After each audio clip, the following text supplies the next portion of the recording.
So in order to understand photography, I think it's really important to take a look at the history because I think it's really interesting and it also gives you some perspective on why photography developed the way that it did.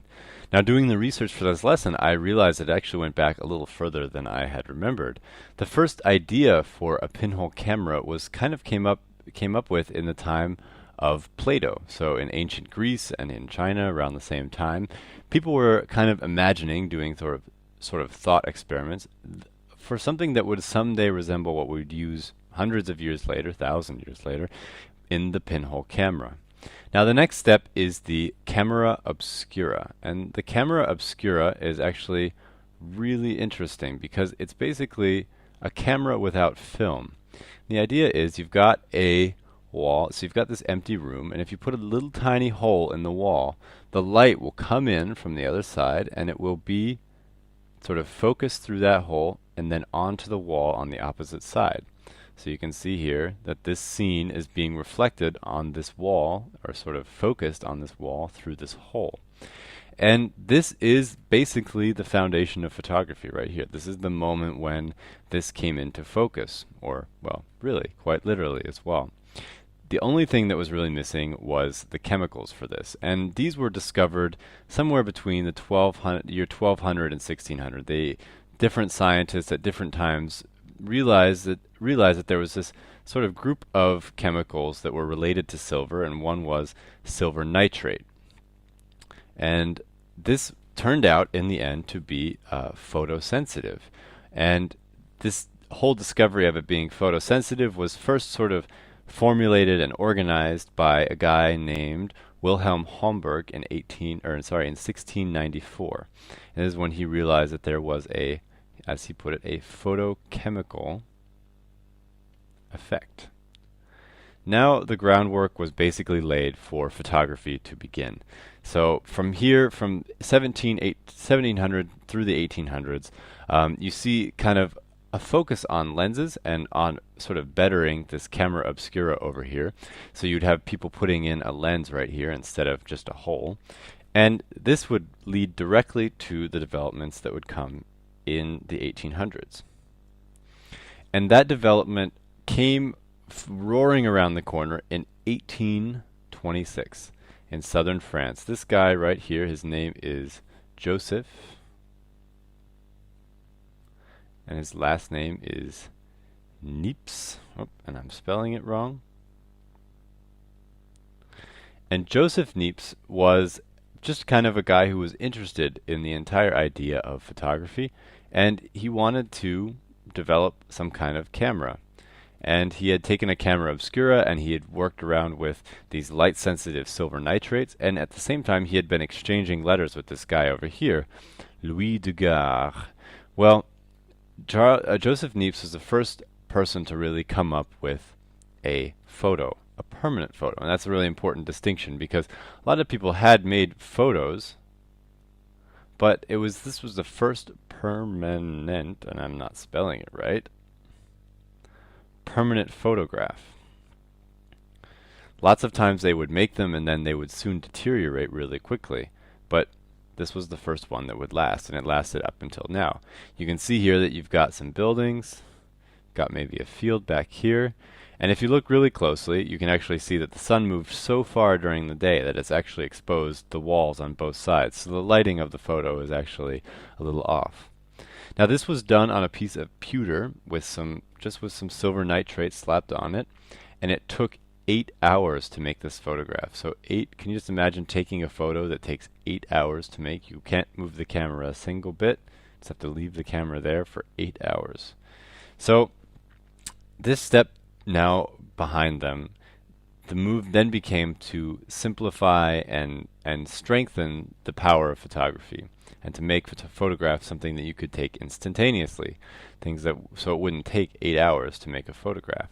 So when Niepce died, Niepce, I'll say, died in 1833. And he passes all of his papers on to Daguerre, who in turn, just 6 years later, comes out with the Daguerreotype. And this was a revolution. This was very, very big news because the daguerreotype took the same process and basically made it something that could be done more quickly and more permanently. So instead of taking 8 hours, it would just take a few minutes to make a photograph. And this is one of the first daguerreotypes. It's of a city, obviously somewhere in southern France. And you can see here this guy with his foot up on a sort of pedestal of some kind. This guy's actually getting his shoes shined. And there are lots of other people walking around on these streets, but this guy was the only person to stay still for the whole photograph, the whole time it was being made. And so he's the first photographed human in, well, that we know of at least. So very interesting, you know. So this whole discovery and the release of this discovery really prompted a lot of activity. Now this guy over here, his name is Fox Talbot.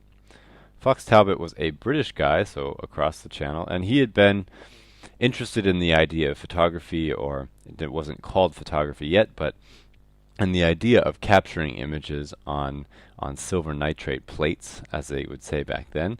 And he and this astronomer, whose name was John Herschel, worked together on lots of different things. And in 1839, sort of through their collaboration, John Herschel came out with the glass negative. The glass negative was important because it was a better way of capturing the image, and it was something that would become sort of a standard for some time, for almost really 60 years or something like that. So the glass negative is developed. Get the name down. John Herschel, quite a famous astronomer in his own right, as well as a developer of photography. And then just 1 year later, Talbot comes out with his own process, and it was called the calotype. It was a wet process that had some sort of paper negative. And the thing was, though, that Talbot then, and this was Talbot, we'll make sure we distinguish that. And the thing was that Talbot put a copyright on this, and that is the reason that really the daguerreotype took off, because the daguerreotype was bought by the French government and put immediately in the public domain. That meant that any photographer could use it, and so the daguerreotype basically within a couple months became the standard form of photography at that time. And the calotype, because it would have been a little bit more expensive and money would have been going to Fox Talbot over here, it never became quite the hit that the daguerreotype did. Now, things went very quickly from here, and within a couple months of the daguerreotype being developed, it was already being used in the field. And by the 1850s, it was really common to see roving photographers like this traveling through the countryside of Europe and even in America and other places, and doing these sort of mobile photo studios. And because these days you can do everything that they could do in this with a laptop and a camera and even a cell phone. But at the time it took quite a lot. You had a lot of chemicals, you had to do a lot of mixing, you needed a dark room, so everything had to be brought with you in the wagon. But it was very quick. You could see here that prominent people, this is the Tsar and his wife, and this is Abe Lincoln, one of the early American presidents, all being photographed early on because they realized the power and were all very fascinated by the idea of photography. Now, during the 1860s, the American Civil War was photographed by this guy named Bradley, it was most likely photographed mostly by his assistants, and he sort of took credit for it. And this was kind of more the second incidence. The Armenian War was really the first incidence of photography being used in war and photographing war. So kind of an interesting note in history. Now, early studios would have looked something like this. So pretty much any time from the 1840s onward, you would have had a big, huge camera. You can see that is a massive camera. And you've got this guy sitting here doing this very sort of stilted pose.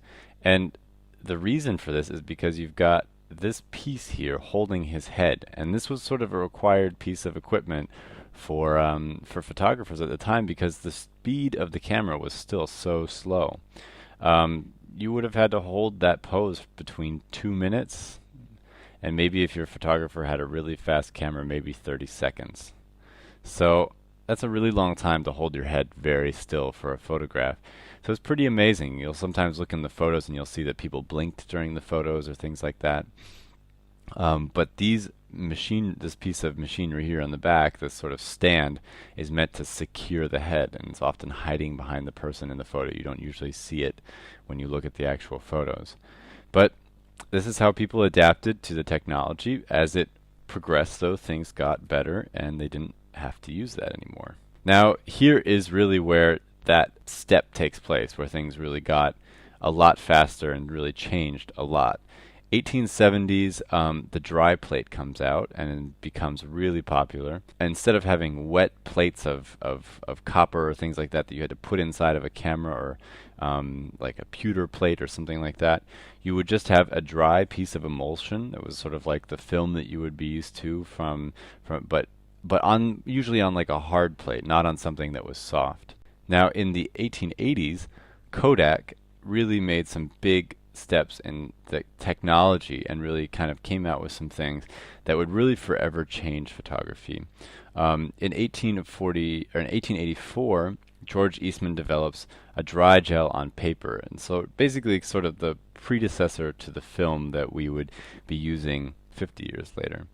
In 1888, they came up with this slogan right here, which I think is just great. You press the button and we do the rest. And they used to send cameras to their customers with 100 photos in them, and then the person could run around and take photos of all they want to their heart's content, and then send them into the Kodak factory, which looked something like this, get it developed, and they would then come back as photos.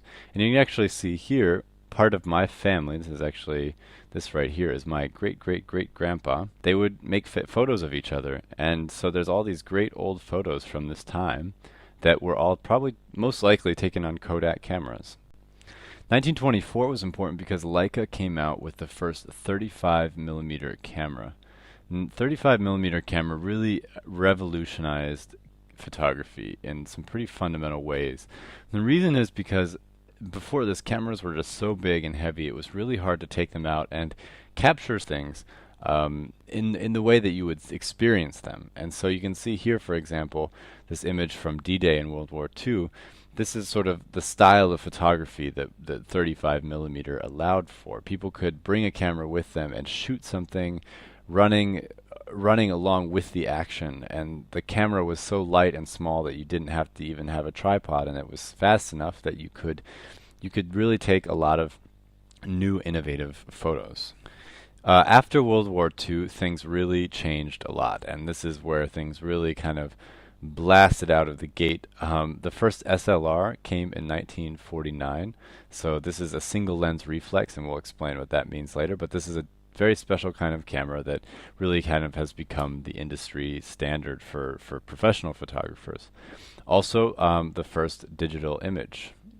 So this is actually a scanned image, so it's not from a digital camera, but it is first digital image right there. So from that moment on, photography really made a lot of leaps and bounds very quickly. In 1963, you get the Polaroid camera. In 1985, you got autofocus, which really changed the way cameras worked with consumers and really changed the kinds of cameras that consumers were buying. From there, you then moved into the 90s, and it was definitely the beginning of the digital age. You can see this NASA experiment up here. This was a press camera that was being experimented with. You can see it's like carrying a massive computer around. And then there were some early attempts at consumer cameras as well.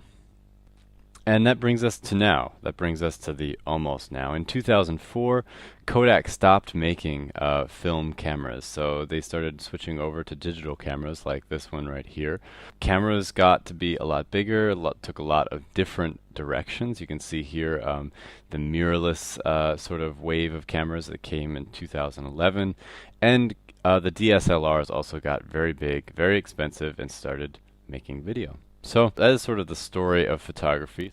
You can check out more videos for this course and check out other courses at allversity.org.